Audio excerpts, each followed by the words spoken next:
Olá! Executivos do futebol brasileiro avaliaram que ainda existe grande espaço no país para o crescimento de clubes que formam atletas. Atualmente, existem 778 clubes profissionais em atividade, mas apenas 56 são formadores certificados pela Confederação Brasileira de Futebol, a CBF. A situação desses clubes foi debatida na Subcomissão Especial de Modernização do Futebol, a pedido do deputado Bandeira de Melo, do PSB do Rio de Janeiro. O deputado é o coordenador do colegiado, que funciona no âmbito da Comissão do Esporte daqui da Câmara. É com ele que eu converso agora. Olá, deputado, muito bem-vindo. Olá, Mariana, prazer enorme estar aqui com você. Deputado, só são esses clubes formadores que a gente está falando, são aquelas escolinhas de futebol, que a gente conhece como escolinhas de futebol? Não, clubes formadores são os clubes mesmo, né, que têm por atividade o futebol. Agora, muitos deles são clubes formadores, disputam as competições das federações, da CBF, né, mas não têm o certificado de clubes formadores. Para o clube ter o certificado, ele precisa preencher uma série de requisitos, né, de condições de habitabilidade, de treinamento, de assistência escolar para as crianças, refeitório adequado, uma série de coisas que nem todos conseguiram ter até hoje. Então, por isso que só 56 têm o certificado de clube formador. E é isso, então, que vocês estão buscando por meio dessa subcomissão? Na realidade, a audiência pública foi muito mais ampla do que isso, né? A audiência pública foi para tratar de futebol de base como um todo, né? Que com todas as nuances que esse assunto traz e cada vez mais ligado à questão da educação. A gente entende que o futebol brasileiro, ele hoje é muito mais do que um esporte, muito mais do que um entretenimento, muito mais do que um negócio. Futebol é a coisa mais importante na vida de boa parte dos brasileiros. Então, por isso, ele tem que ser tratado com respeito, tem que ser tratado como um indutor de políticas públicas. Se a gente conseguir associar o futebol de base, né, porque nós estamos falando de crianças, à educação, nós vamos melhorar a educação e vamos melhorar o futebol também. Como é que isso seria feito, deputado? Exigir desses clubes formadores, ou que mesmo que eles virem clubes formadores, só se cada criança estiver na escola, esse tipo de coisa? Não, isso é o mínimo, né? Mas o que a gente está pretendendo com a frente parlamentar é evoluir nessa discussão e ver de que maneira a gente consegue associar cada vez mais futebol à educação, futebol a políticas públicas, para que futebol passe a ser um bom exemplo para 200 milhões de brasileiros, né, que tem o futebol, né, como a coisa mais importante das suas vidas. Quais as políticas públicas, deputado?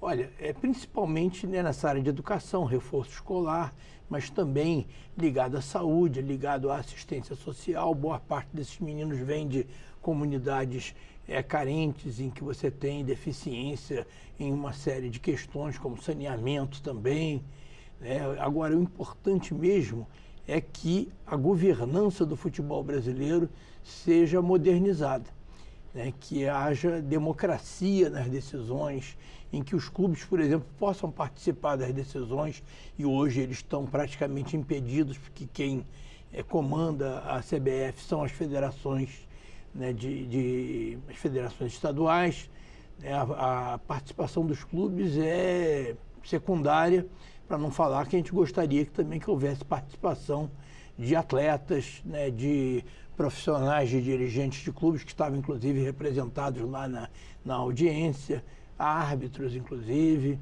Né? A questão é seguir exemplo de países que já evoluíram e modernizar a nossa governança. E aí, para isso, a gente começa pelas categorias de base, que é onde está a criança que precisa ter uma boa formação, e a gente acha que o futebol pode contribuir para isso. O vice-presidente da Federação Paulista de Futebol, Mauro Silva, né, destacou a importância dos clubes formadores. O que ele disse? É aquele nosso jogador que foi campeão da Copa de 94, né? Isso, Mauro Silva, né, volante da Copa de 94. que hoje, depois foi ídolo na Espanha durante muito tempo, né? E hoje ele é vice-presidente da Federação Paulista de Futebol. Né? Ele está fazendo uma carreira brilhante fora de campo também.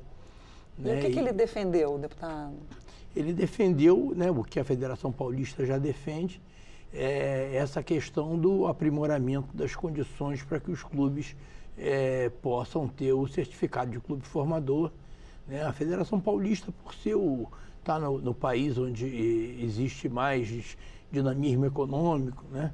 Ela já avançou muito mais do que em outros lugares. Né? Então, por isso até que ela foi a única federação estadual convidada a participar do nosso evento. O que ela já conseguiu que outros estados menores ainda não conseguiram? Olha, na Federação Paulista você tem uma competição dinâmica, atrativa, tanto do ponto de vista esportivo quanto do ponto de vista financeiro, em todas as séries, né? 4, 5 divisões. Né? Por idade? Não, estou falando de divisões técnicas, né? A primeira divisão é onde joga o Corinthians, sim, o Palmeiras e tal. A, né? B, e aí vai, C, D. Aí chega no Santa Cruz, né, lá em Recife. O Santa Cruz, né? Está fora, né, da D. Está fora da D, na brasileiro, né? Mas nós estamos falando da Paulista, né? Certo. Na Paulista, todas as divisões estão, vamos dizer, tem uma dinâmica assim, esportiva e econômica superior ao que você vê nos outros estados. Né? E, nesse sentido, é uma excelente oportunidade para a gente propagar e tentar desenvolver essas questões de aprimoramento do futebol de base e a sua inter-relação com políticas públicas, notadamente a educação. Uma última pergunta. O que uma mãe ou um pai que estão pensando em colocar seu filho para ser um profissional devem fazer? Quem que elas procuram? Olha, existem vários caminhos. Existem as escolinhas, né? Existem aquilo que a gente chama de peneiras. As escolinhas são pagas, né? Algumas sim. Né? E outras não. Tem escolinhas ligadas a associações comunitárias, em favelas, né? Mas esse é um dos caminhos. Né? Tem o caminho da peneira também, que o clube faz triagem, vai nos campeonatos de bairro, né, de comunidades, de periferias. Inclusive essas escolas formadoras fazem isso. Também podem fazer parte desses campeonatos. Mas o clube tem os olheiros, né, tem os observadores, e eles identificam alguns atletas que eles imaginam que têm potencial e levam para fazer o teste, né, nos clubes profissionais. E muitas vezes também a iniciativa é dos próprios pais ou de conhecidos que de repente identificam um talento e levam para fazer um teste no Flamengo, no Corinthians, no Vasco da Gama. Né? E aí, agora é um funil muito grande. Né? Você perguntou que conselho eu daria. Né? O principal conselho que eu daria para os pais de futuros craques é que nunca deixem de estudar. A coisa mais importante que tem é que eles, ainda que sejam cracassos de bola, é que continuem estudando. Até porque vão ter um futuro depois do futebol. Né? Exatamente. O futebol é um funil muito apertado, né? Onde entram 1000, sai um no máximo.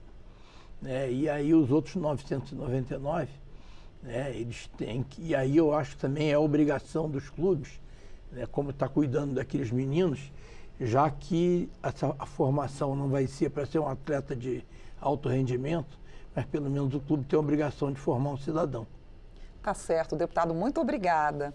Eu conversei com o deputado Bandeira de Mello, do PSB do Rio de Janeiro, que é o coordenador da Subcomissão Especial de Modernização do Futebol. Ela debateu se há espaço para mais clubes formadores de atletas no futebol. Eu sou Mariana Monteiro e você pode rever e compartilhar esta edição do Palavra Aberta, que está no YouTube da Câmara. Até a próxima.